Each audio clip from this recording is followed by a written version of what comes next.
الرحیم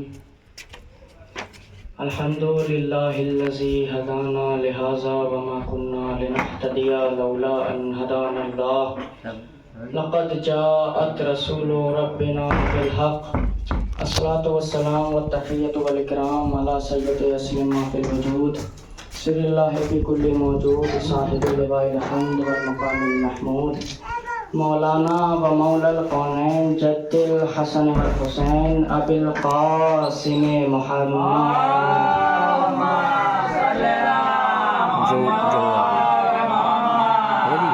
وعلی اہل بیت الطیبین الطاہرین المعصومین المنتجبین ولعنۃ اللہ علی اعدائہم اجمعین.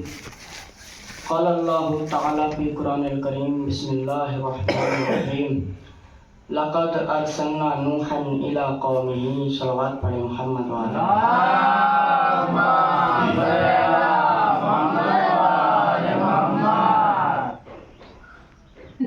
عزیزان گرامی، ماتمداران حسین، ماتمداران سید الشہداء، آج عشرہ مجالس کی تیسری مجلس ہے جس کو مجھے پڑھنے کا شرف حاصل ہو رہا ہے. آپ نے کل گزشتہ مجلس میں سماعت فرمایا کہ یہ جو ہمارا عشرہ ہے یہ تاریخ کے عنوان سے ہے، ہسٹری کے عنوان سے. کل ہم نے جانا کہ نوح کی ولادت کیسے ہوئی، کیسے انہوں نے تبلیغ دین فرمائی، کس طریقے سے کافروں نے ان کو مارا، ان پہ ظلم کیے، کس طریقے سے عذاب الہی آیا، کس طریقے سے کشتی بنی. یہ تمام باتیں ہم نے آپ کی خدمت میں کل بیان کی تھیں. تمام باتیں یاد رکھنا تو مشکل ہے، لیکن کم از کم اتنا تو ذہن میں ہونا چاہیے کہ اگر کہیں بھی کبھی بھی بات ہو فوراً ذہن میں آ جائے کہ یہ ہم نے پہلے کہیں سنا ہوا ہے. کم از کم اتنا تو ہونا چاہیے. بہرحال کل کہاں بات پہنچی تھی؟ کشتی بن گئی، لوگوں کو انہوں نے بلا لیا، دنیا میں طوفان آ گیا.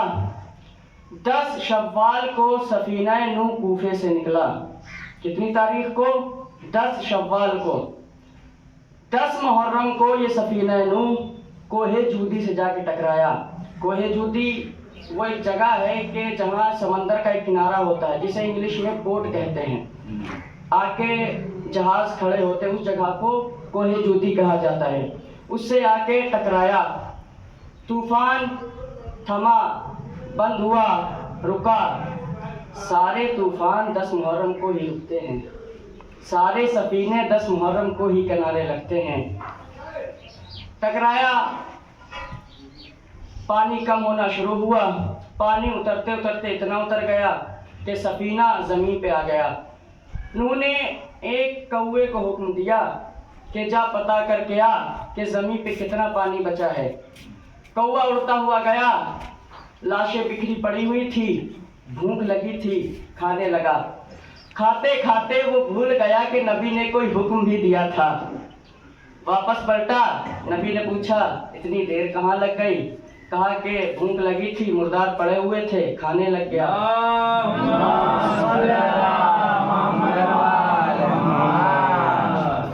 بھوک لگی تھی، کھانے لگ گیا. جناب نوح نے اسے بددعا دے دی کہ جا اب تو قیامت تک مردار ہی کھائے گا. یہ جو کوے مردار کھاتے ہیں یہ جناب نوح ہی کی بددعا کا اثر ہے. پھر جناب نوح نے ایک کبوتر کو بھیجا کہ جا تو پتہ کر کے کتنا پانی بچا ہے. کبوتر گیا، اس نے اپنے پنجوں میں کیچڑ لگائی اور اپنی چونچ میں پتیوں کو دبایا.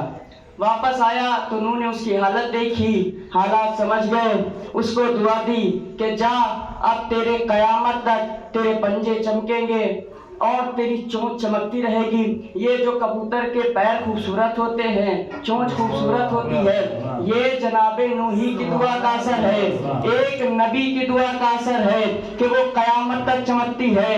ہم جو دنیا ہے یہ ہمیں اتنا مٹانا چاہتی ہے کہ ہم پتھروں میں دبائے گئے، ہمیں دیواروں میں چھپایا گیا، خون کی ہولیاں کھیلی گئی، لیکن پھر بھی ہم محرم کے چاند کے ساتھ چمکتے ہیں. کیوں؟ اس لیے کہ نبی کی دعا کا اثر ہے, نبی کی بیٹی کی دعا کا اثر ہے. ایک صلوات پڑھے محمد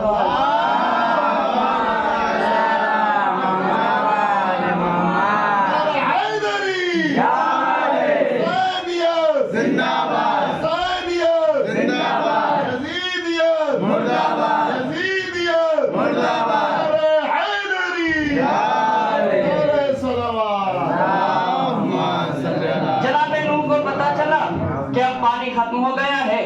80 لوگ سوار تھے سفینے پہ, اتر گئے. جس جگہ پہ اترے تھے اس مقام کو موصل کہا جاتا ہے, اور جس جگہ پر اترے تھے اس جگہ کو آج بھی ساق السوانین کہا جاتا ہے, یعنی 80 لوگوں کا بازار. وہاں پہ اتر کے جناب نوح نے بستی کو بسایا, شہر بسایا. یہ تھی جناب نوح کی تاریخ جو میں نے آپ کو سنا دی. اب قرآن نے آواز دی, توجہ عزیزوں, فَأَنْجَيْنَاهُ وَأَصْحَابُ السَّفِينَةِ, ہم نے نوح کو نجات دی اور اصحاب سفینہ کو نجات دی. یہ قرآن نے نہیں کہا کہ ہم نے نبی کو نجات دی اور اصحاب نبی کو نجات دی. کیا کہا؟ نبی کو نجات دی اور اصحاب سفینہ کو نجات دی. اس کا مطلب یہ ہے, اللہ کہنا یہ چاہتا ہے صحابیت کو نجات تو ملے گی مگر نبی کے ذریعے نہیں, سفینے کے ذریعے. نبی کے ذریعے نجات نہیں ملے گی بلکہ سفینے کے ذریعے ملے گی. تو یہ تھی جناب نوح کی تاریخ جو میں نے آپ کی خدمت میں بیان کر دی. جیسا کہ میں نے کل آپ کو بتایا تھا کہ ایک ایک نبی کی زندگی, حالات اور واقعات میں آپ کی خدمت میں بیان کرتا رہوں گا, یہ کیونکہ اس عشرے کا موضوع ہی ہسٹری ہے, تاریخ ہی موضوع ہے. تو یہ تھی جناب نوح کی تاریخ, مکمل تاریخ جو میں نے آپ کو 2 مجلسوں کے اندر سنا دی. تاریخ بہت بڑی ہے, میں نے مختصراً کر کے جلدی جلدی آپ کو بتائی ہے. اب تاریخ شروع ہوتی ہے جناب ابراہیم کی. ایک صلوات پڑھے محمد والے.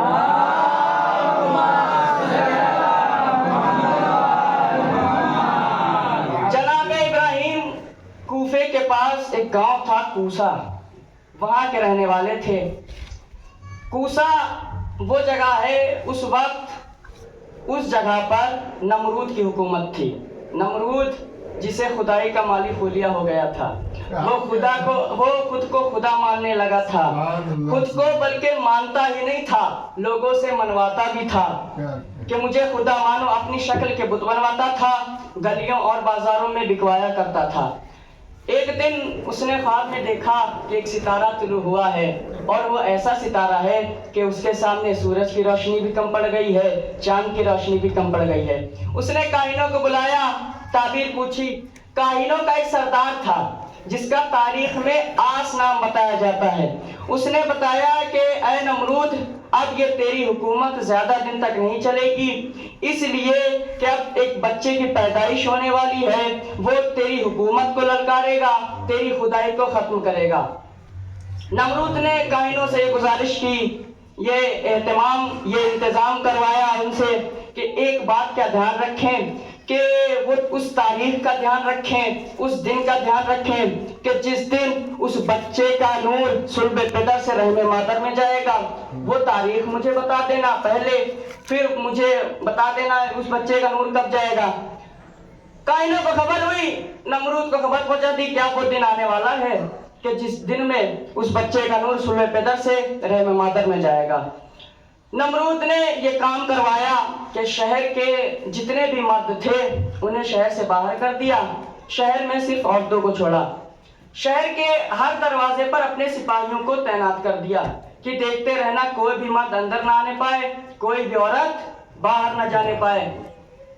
نمرود نے جن سپاہیوں کو لگایا تھا دیکھ ریکھ کے لیے, ان سپاہیوں میں جناب ابراہیم کے والد بھی کھڑے ہوئے تھے, جن کا نام تاریخ میں تارخ بتایا جاتا ہے. کیا نام تھا ابراہیم کے والد کا نام؟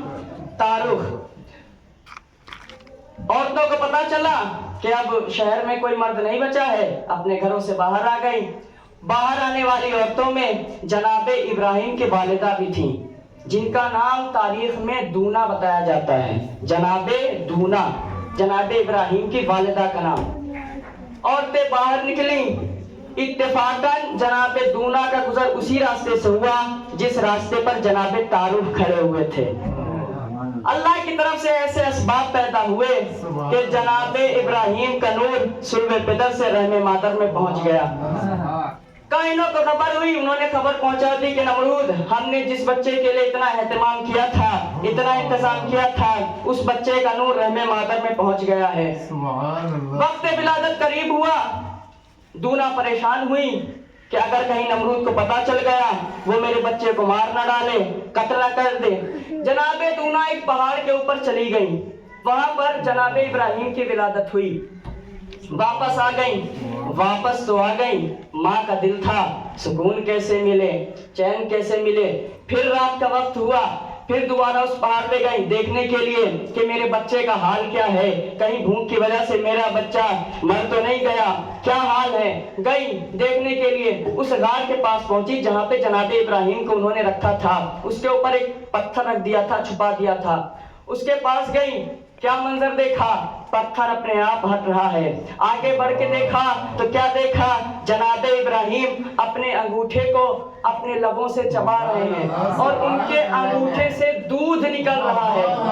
یہ جو بچے اپنے منہ میں انگوٹھا چوستے ہیں, یہ جناب ابراہیم ہی کی سنت ہے. جناب ابراہیم 13 سال یا 14 سال تک اس پہاڑ پہ رہے, 13 سال یا 14 سال تک اس پہاڑ پہ رہے, پھر وہاں سے واپس آئے. اگر 13 سال میں پہاڑ سے واپس آئے ہیں تو 13 سال میں منصب نبوت پر فائز ہوئے ہیں. اگر 14 سال میں آئے ہیں تو 14 سال میں منصب نبوت پر فائز ہوئے ہیں. 14 سال گزر گئے. جناب دونا نے سوچا تو ابراہیم بڑے ہو گئے ہیں, کوئی پوچھے گا بھی نہیں, کوئی سوال بھی نہیں کرے گا. ابراہیم کو بلا لیا, ابراہیم آئے.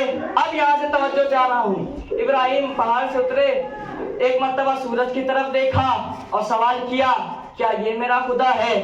سورج ڈوب گیا, پھر خود ہی جواب دیا, جو ڈوب جائے وہ خدا نہیں ہوتا. چاند کی طرف نظر کی, پوچھا یہ چاند میرا خدا ہے. جب وہ بھی غروب کر گیا تو کہا کہ جو غروب کر جائے وہ خدا نہیں ہوتا. اس کے چند سالوں کے بعد ان کے والد کا انتقال ہو گیا. کس کا؟ جناب تاروخ کا انتقال ہو گیا. جناب ابراہیم کا ایک چچا تھا جس کا نام تاریخ میں آزر بتایا جاتا ہے. آزر وہ بت بیچا کرتا تھا. کون سے بت؟ نمرود کی شکل والے بت بیچا کرتا تھا. باپ کا انتقال ہو گیا تھا. اب اس چچا نے ابراہیم پہ پریشر بنانا شروع کیا, دباؤ بنانا شروع کیا کہ ابراہیم میں بھی بتوں کو بیچتا ہوں, تم بھی بتوں کو بیچو. ابراہیم کا دل تو نہیں چاہ رہا تھا بتوں کو بیچنے کا, لیکن مصلحت یہی سمجھی کہ بتوں کو بیچے. اور جناب ابراہیم نے بتوں کو اس طریقے سے بیچا کہ بتوں کی گردن میں رسی ڈالتے تھے, پیروں میں رسی ڈالتے تھے اور انہیں گلیوں میں کھینچا کرتے تھے اور کہتے تھے کون ہے ان بتوں کا خریدنے والا جو نہ کسی کو فائدہ پہنچا سکتے ہیں نہ نقصان, جو نہ کسی کو فائدہ پہنچا سکتے ہیں نقصان. اب جو بتوں کا مارکیٹ تھا نیچے گر گیا. نمرود پریشان, دربار میں بلا لیا. دربار میں آئے ابراہیم, کہا کہ تم نمرود نے جب دیکھا کہ ابراہیم آ گئے ہیں تو ابراہیم سے کہا, ابراہیم میرے دربار میں آئے ہو, سلام بھی نہیں کیا, سجدہ بھی نہیں کیا. ابراہیم نے جواب دیا, میں سجدہ صرف اپنے خدا کو کرتا ہوں. کہا تمہارا خدا کون ہے؟ کہا میرا خدا وہ ہے کہ جو مردوں کو جلاتا ہے, مردوں کو جلاتا ہے, زندوں کو مارتا ہے. نمرود نے جس قیدی کو رہائی کا حکم دیا تھا اسے سولی پہ چڑھا کے مار دیا, اور جسے سولی پہ چڑھانے کا حکم دیا تھا اسے رہا کر دیا. ایک مرتبہ ابراہیم کی طرف دیکھ کے بولا, یہ کام تو میں بھی کر سکتا ہوں. ابراہیم نے اس کی طرف دیکھا, مسکرائے جیسے اس کی بے وقوفی پہ ہنس رہے ہو. ابراہیم نے کہا میرا خدا وہ ہے, توجہ عزیزوں, میرا خدا وہ ہے جو سورج کو مشرق سے نکالتا ہے, مغرب میں ڈباتا ہے. اگر تو بھی خدا ہے تو سورج کو مغرب سے نکال کے دکھا. تو بھی خدا ہے تو سورج کو مغرب سے نکال کے دکھا. تو بھی خدا ہے تو سورج کو مغرب سے نکال کے دکھا. یہ بات قرآن نے بھی ہمیں بتائی کہ ابراہیم نے نمرود کے دربار میں یہ چیلنج کیا تھا کہ اگر تو بھی خدا ہے تو سورج کو مغرب سے نکال کے دکھا. میرے بزرگوں, میرے بھائیوں, میرے بڑوں, علی خدا تو نہیں ہے لیکن سورج کو مغرب سے نکالا ضرور ہے. علی خدا تو نہیں ہے لیکن سورج کو مغرب سے نکالا ضرور ہے. توجہ دیجیے ایک فرد کی جملے کو سننے ذکر سننے والے بیٹھے ہیں, اہل بیت کا ذکر سن کر خوش ہونے والے بیٹھے ہیں. کیا سمجھا ہے آپ نے؟ علی کی صرف اتنی فضیلت ہے کہ سورج کو مغرب سے پلٹایا. علی کی صرف اتنی فضیلت ہے, سورج کو مغرب سے پلٹایا. علی کی فضیلت تو یہ ہے, رسول سے پوچھا گیا یا رسول اللہ قیامت کب آئے گی؟ رسول نے جواب دیا لا تقوم الساعۃ حتی تطلع الشمس من مغربها. جب سورج مغرب سے نکلے گا قیامت آ جائے گی. جب سورج مغرب سے نکلے گا قیامت آ جائے گی. جب سورج مغرب سے نکلے گا قیامت آ جائے گی. کیا سمجھا ہے آپ نے؟ علی کی صرف اتنی فضیلت ہے, سورج کو مغرب سے نکالا. علی کی فضیلت تو یہ ہے سورج کو بھی مغرب سے نکالا, قیامت نہیں آئی ہونے دے. شاعر پڑھے محمد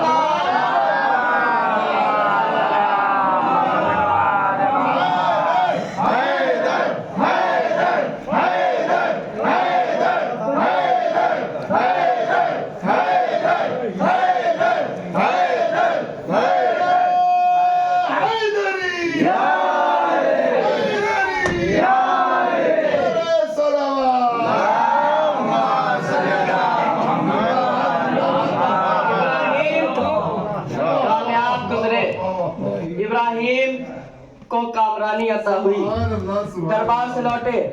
اب قرآن نے آواز دی وَإِنَّهُ صِدِّيقًا نَبِيًّا, إِنَّهُ كَانَ صِدِّيقًا نَبِيًّا. ابراہیم میرا صدیق نبی تھا. صادق نہیں کہا, صدیق کہا. صدیق کہا, صدیق کا جملہ سنتے رہتے ہیں نا, صدیق کہا, صادق نہیں کہا. کیوں؟ اس لیے کہ ابراہیم نے بتوں کو توڑا تھا. ہمیں قرآن کا فیصلہ سمجھ میں آ گیا, جو بتوں کو توڑتا ہے وہ صدیق ہوتا ہے, بتوں کو پوچھنے والا صدیق نہیں ہوتا. ابراہیم نے بت توڑے, صدیق ہو گئے. کہاں پہ کھڑے ہو کے بت توڑے؟ زمین پہ کھڑے ہو کے بت توڑے. بھائی یہی فرق ہے, جو زمین پہ کھڑے ہو کے بتوں کو توڑے وہ صدیق ہوتا ہے, جو دوش نبوت پر چڑھ کے بتوں کو توڑے وہ صدیق اکبر ہوتا ہے. آواز پڑے محمد والے.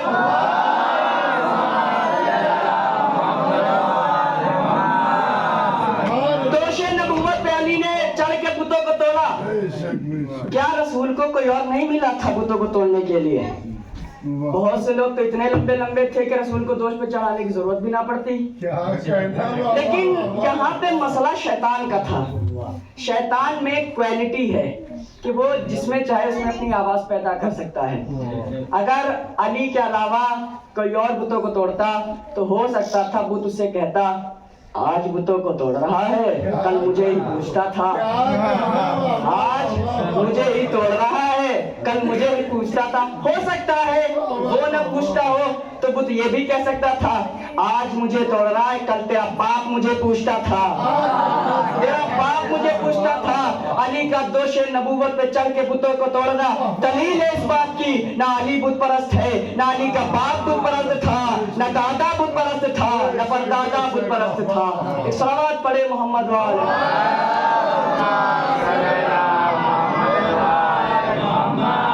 ابراہیم دربار سے آ گئے, محسوس فرما رہے ہیں جو میں بات کہہ رہا ہوں. اگر کوئی چیز سمجھ میں نہ آئے تو بعد مجلس پوچھ بھی لیجئے گا.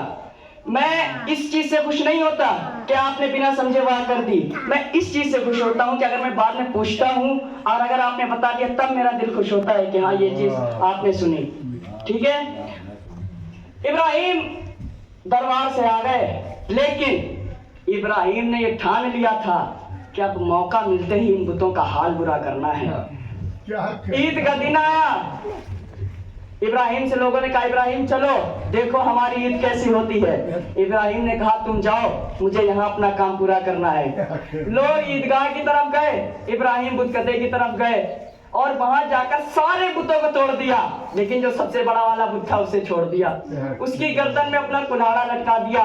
اب لوگ جب عیدگاہ سے واپس آئے حیران, پریشان, متعجب, متعیر, کس نے ان بتوں کو توڑا؟ ابراہیم. کسی نے کہا ابراہیم تھے, ان سے پوچھو. ابراہیم کو بلوایا گیا، ابراہیم ان بتوں کو کس نے توڑا؟ ابراہیم نے کہا یہ جو بڑا بت ہے اس سے پوچھو، یہ جو بڑا بت ہے اس سے پوچھو۔ سامنے والے نے کہا ابراہیم کیسی بات کرتے ہو، یہ بت ہے، نہ کچھ کہہ سکتا ہے، نہ بول سکتا ہے، نہ کچھ کر سکتا ہے، تم کہہ رہے ہو اس نے توڑا۔ ابراہیم نے تاریخی جواب دیا، ابراہیم نے کہا اچھا جب یہ کچھ کر نہیں سکتا تو پھر یہ وہاں کیوں بیٹھ گیا ہے جہاں اسے بیٹھنا نہیں چاہیے تھا؟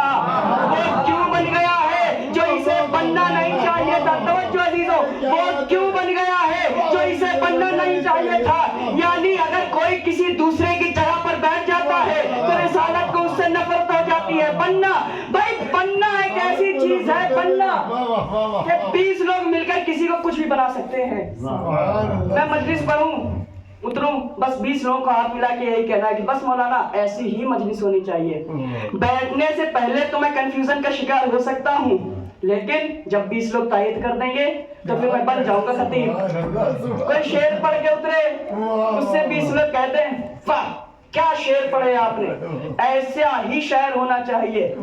بیٹھنے سے پہلے تو کنفیوژن کا شکار ہوگا کہ میں نے اچھے شعر پڑھے یا نہیں پڑھے، لیکن جب 20 لوگ تائید کر دیں گے تو بن جائے گا شاعر۔ نہیں توجہ دی آپ نے، میں نے ساری بات کہہ دی۔ 20 لوگ مل کے کسی کو اگر بنانا چاہے شاعر بنا دیں، شاعر بن جائے گا۔ ذاکر بنانا چاہے ذاکر بن جائے گا، خطیب بنانا چاہے خطیب بن جائے گا۔ ہم نے تو لوگوں کے بنانے پر خلیفہ تک بنتے دیکھا ہے، ہم نے تو لوگوں کے بنانے پر خلیفہ تک بنتے دیکھا ہے، ہم نے تو لوگوں کے بنانے پر خلیفہ تک بنتے دیکھا ہے۔ نہیں توجہ فرمائی، 20 لوگ اگر لوگ بنانا چاہے کسی کو خطیب بنا دے، خطیب بن جائے گا۔ ذاکر بنانا چاہے ذاکر بن جائے گا، شاعر بنانا چاہے شاعر بن جائے گا۔ ہم نے تو لوگوں کے بنانے پر خلیفہ تک بنتے دیکھا ہے۔ تاریخ انسانیت میں واحد انسان ہے علی، جسے لوگوں نے خدا بھی بنانا چاہا۔